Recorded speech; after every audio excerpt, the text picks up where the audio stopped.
اعوذ باللہ من الشیطان اللعین الرجیم بسم اللہ الرحمن الرحیم الحمدللہ رب العالمین الصلاة والسلام علی اشرف الانبیاء والمرسلین اما بعد فقد قال رسول اللہ صلی اللہ علیہ وآلہ وسلم بسم اللہ الرحمن الرحیم انی تارکم فیکم مستقلین کتاب اللہ وعطرتی اہل بیتی ما ان تمسکتم بہما لن تضلوا بعدی ابدا وَلَن يَفْتَرِقَا حَتَّى يَرِدَ عَلَيَّ الْحَوْض اللہم صلی علی محمد وآل محمد۔ عزیزان گرامی، سامعین کرام، واقعاً ہمارا مولا علی ابن ابی طالب علیہ السلام بہت مظلوم، جس طرح سے ان کی سخاوت بیان کی جاتی ہے، ان کی فضیلتوں کو بیان کیا جاتا ہے، اسی طرح سے ہمارے مولا کی مسائل بھی بہت زیادہ ہیں۔ بہت مظلوم ہے یہ امام۔ عزیزان گرامی، جس اہل بیت کے لیے پروردگار عالم نے کہا کہ ان سے محبت نہیں بلکہ مودت اختیار کرو۔ دیکھیے، ایک ہوتا ہے محبت اور ایک ہوتا ہے مودت۔ اگر باپ اپنے بیٹوں کو مار دے تو بیٹے کے لیے باپ سے اور یا باپ کے لیے بیٹے سے کچھ دیر کے لیے محبت کم ہو جاتی ہے، پھر اس کے بعد یہی محبت جو ہے پھر ابھر کر آتی ہے۔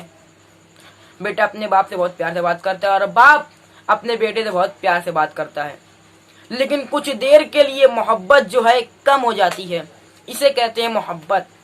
اور ایک چیز ہوتی ہے مودت۔ مودت اسے کہتے ہیں جو کبھی مودت کم نہیں ہوتی، جتنی پرسنٹ پر ہے اتنی ہی پرسنٹ پر رہتی ہے مودت۔ اس لیے پروردگار عالم نے کہا کہ اہل بیت سے محبت نہیں بلکہ مودت کو اختیار کرو۔ اگر کوئی محبت کو اختیار کرتا ہے تو اس کا مطلب یہ ہے کہ محبت کبھی کم ہوتی ہے اور کبھی زیادہ ہوتی ہے، اور مودت میں یہ امکان نہیں ہے۔ مودت جیسی ہے ویسی ہے، نہ مودت نہ کم ہوتی ہے نہ زیادہ ہوتی ہے۔ تو پروردگار عالم نے کہا کہ اہل بیت سے مودت کو اختیار کریں، اور یہی یہ دنیا ہے۔ اگر آپ کسی کو کوئی چیز دیں گے تو اس کے بدلے میں وہ شخص بھی آپ کو کچھ دے گا تحفے میں، لیکن اگر اس کے پاس اتنی استطاعت نہ ہو تو آپ کو شکریہ کہہ کر نوازے گا، کہے گا بھائی آپ کا بہت بہت شکریہ ہو، ٹھیک ہے، آپ کا بہت بہت شکریہ ہو۔ اب کائنات کا رسول ہے جس نے ساری شریعت کو لایا، جس نے انسان کو، بشر کو اس جہنم سے جنت کی طرف لے کر آئے ہیں، رسول۔ اب وہ رسول کچھ نہیں مانگ رہے ہیں بلکہ صرف ایک چیز مانگ رہے ہیں کہ میرے گھرانے سے، میرے اہل بیت سے مودت کو اختیار کرو۔ یہ کیسا زمانہ آ گیا ہے کہ لوگ مودت کے اختیار کرنے کے بجائے رسول کے گھر والے کو، رسول کے اہل بیت کو ظلم و ستم ڈھا رہے ہیں۔ تو عزیزان گرامی، آج جو میں نے جس حدیث شریفہ کو آپ کے سامنے پڑھنے کا شرف حاصل کیا ہے، کائنات کا رسول حضرت محمد مصطفیٰ صلی اللہ علیہ وآلہ وسلم ارشاد فرماتے ہیں، انی تارکم فیکم الثقلین کتاب اللہ وعطرتی اہل بیتی ما ان تمسکتم بہما لن تضلوا بعدی ابدا ولن یفترقا حتی یرد علی الحوض۔ اس کا ترجمہ ہے کہ انی تارکم فیکم الثقلین، میں تمہارے درمیان دو گرا قدر چیزیں چھوڑ کر جا رہا ہوں، دو اہم ترین چیزیں چھوڑ کر جا رہا ہوں، ثقلین، اہم ترین چیزیں چھوڑے جا رہا ہوں۔ وہ کیا کیا ہے؟ کتاب اللہ وعطرتی اہل بیتی، ایک اللہ کی کتاب ہے اور دوسرے میرے اہل بیت ہیں۔ ما ان تمسکتم بہما لن تضلوا بعدی ابدا، جب تک تم ان سے متمسک ہوگے، ما ان تمسکتم، جب تک تم ان سے متمسک ہوگے، بعدی ابدا، ما ان تمسکتم بہما لن تضلوا بعدی ابدا، جب تک تم ان سے متمسک ہوگے تو میرے بعد کبھی گمراہ نہیں ہوگے۔ لن تضلوا بعدی ابدا، ہرگز کبھی گمراہ نہیں ہوگے میرے بعد۔ وَلَن يَفْتَرِقَ حَتَّى يَرِدَ عَلَيَّ الْحَوْض، یہاں تک کہ یہ دونوں حوض کوثر پر مجھ سے آ کر ملیں، ان سے آ کر ملاقات کریں. یعنی رسول نے کیا کہا کہ ایک کو قرآن کو تھامنا ہے, دوسرے اہل بیت ہیں.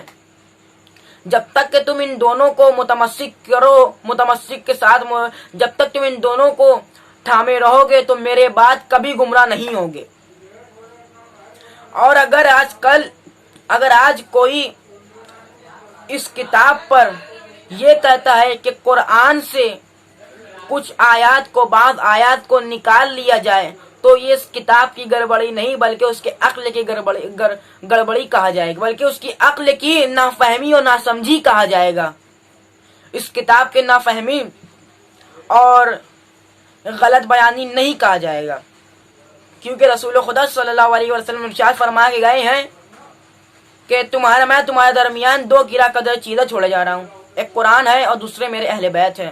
اور قرآن میں صاف صاف یہ آیت پروردگار نے بیان کر دی کہ اِنَّا نَحْنُ نَزَّلْنَا الذِّكْرَ وَإِنَّا لَهُ لَحَافِظُونَ, بے شک ہم نے اس قرآن کو نازل کیا اور ہم ہی اس کے محافظ ہیں.